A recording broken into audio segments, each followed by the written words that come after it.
चलिए आज एक ऐसे सवाल पर बात करते हैं जो हम सबके दिमाग में कभी ना कभी जरूर आता है। भाई आखिर ये देश चलाता कौन है?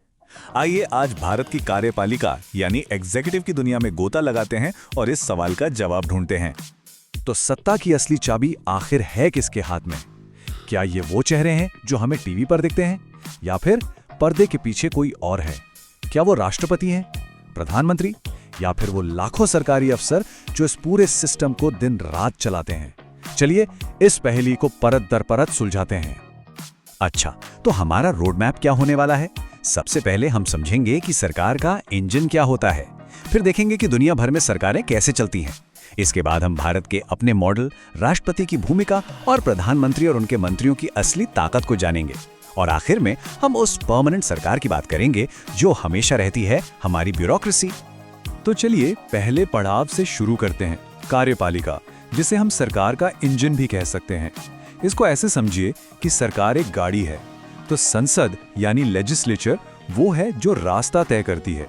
जुडिशरी यानी न्यायपालिका ये देखती है कि गाड़ी ट्रैफिक नियमों के हिसाब से चले। लेकिन कार्यपालिका वो असल में गाड़ी का इंजन है जो उसे स्टार्ट करता है, चलाता है और मंजिल तक लेकर जाता है। तो ये कार्यपालिका है क्या भला?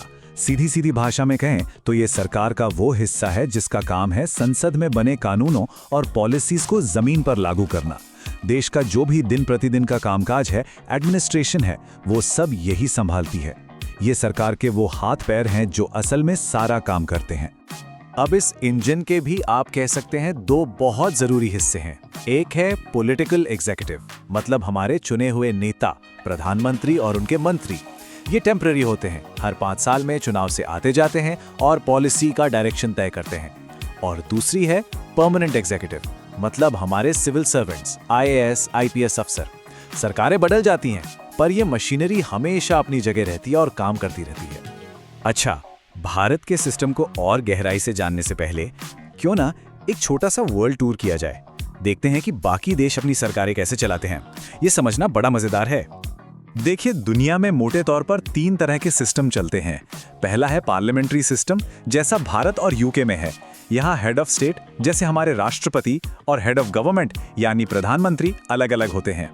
दूसरा है प्रेसिडेंशियल सिस्टम, जैसा अमेरिका में। वहाँ प्रेसिडेंट ही सब कुछ है, देश का भी हेड और सरकार का भी। और एक तीसरा भी है सेमी प्रेसिडेंशियल, जो दोनों का मिक्सचर है, जैसे फ्रांस में। वहाँ प्रेसिडेंट और प्राइम मिनिस्टर दोनों के पास अच्छी खासी पावर होती है। तो अब सवाल ये उठता है कि जब हमारे संविधान बनाने वालों के सामने ये सारे विकल्प थे, तो उन्होंने पार्लियामेंट्री मॉडल यानी संसदीय मॉडल ही क्यों चुना? ये कोई इत्तेफाक नहीं था, बल्कि एक बहुत ही सोचा समझा फैसला था। इसके पीछे कई बड़ी वजहें थीं। पहली तो ये कि हमें आज़ादी से पहले के कानूनों की वजह से इस सिस्टम का थोड़ा बहुत तजुर्बा था। दूसरी, ये सिस्टम पक्का करता है कि सरकार हमेशा संसद को जवाब दे रहे, मतलब जनता के नुमाइंदों को। लेकिन शायद सबसे बड़ी वजह थी एक डर था पर्सनैलिटी कल्ट का, मतलब कि कहीं सारी ताकत एक ही इंसान के हाथ में ना चली जाए, जैसा प्रेसिडेंशियल सिस्टम में होने का खतरा रहता है। चलिए अब आते हैं भारतीय कार्यपालिका के सबसे ऊंचे पद पर, राष्ट्रपति, हमारे देश के प्रमुख। लेकिन असली सवाल यह है कि उनका पद सिर्फ नाम का है या उनके पास सच में कोई शक्ति भी है। इस सवाल का सबसे सटीक जवाब शायद जवाहरलाल नेहरू के इस एक वाक्य में है। उन्होंने कहा था, हमने राष्ट्रपति को कोई वास्तविक शक्ति नहीं दी है, लेकिन हमने उनके पद को अधिकार और गरिमा का पद बनाया है।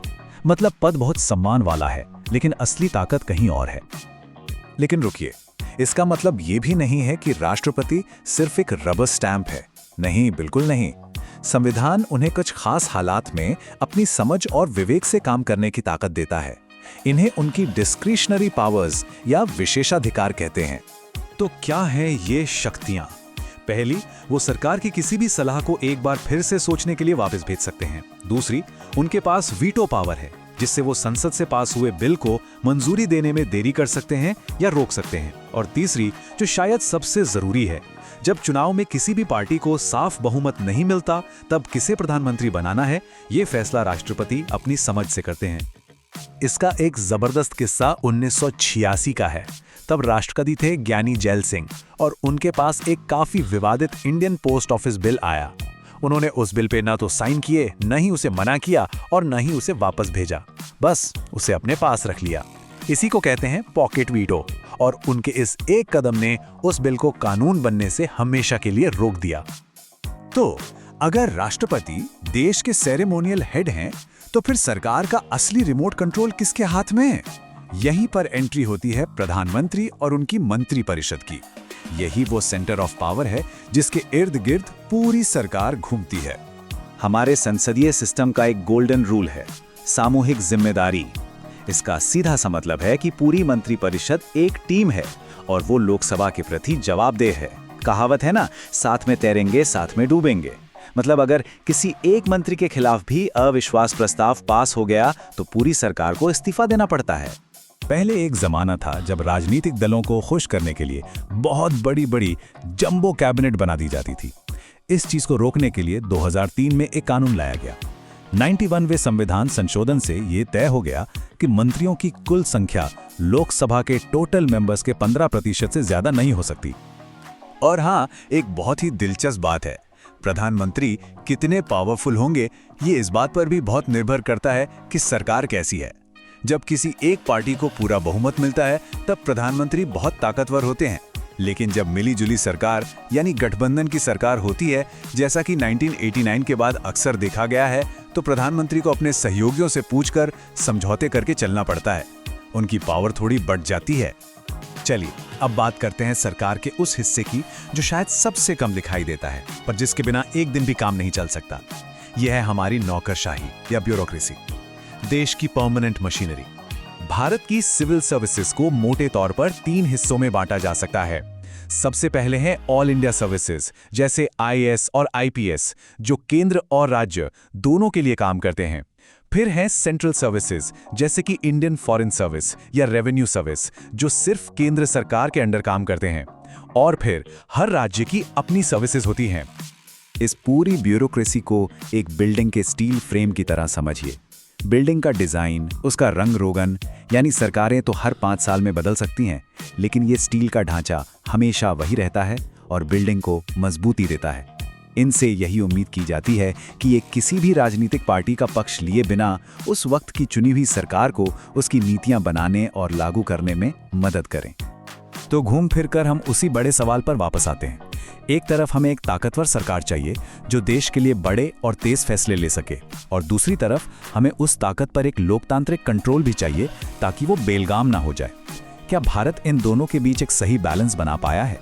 ये वो सवाल है जिसका जवाब हमारा लोकतंत्र हर रोज हर पल तलाश रहा है, और शायद यही तलाश ही हमारी लोकतांत्रिक यात्रा की खूबसूरती है। चलो इस अध्याय से संबंधित कुछ प्रश्न हल करते हैं।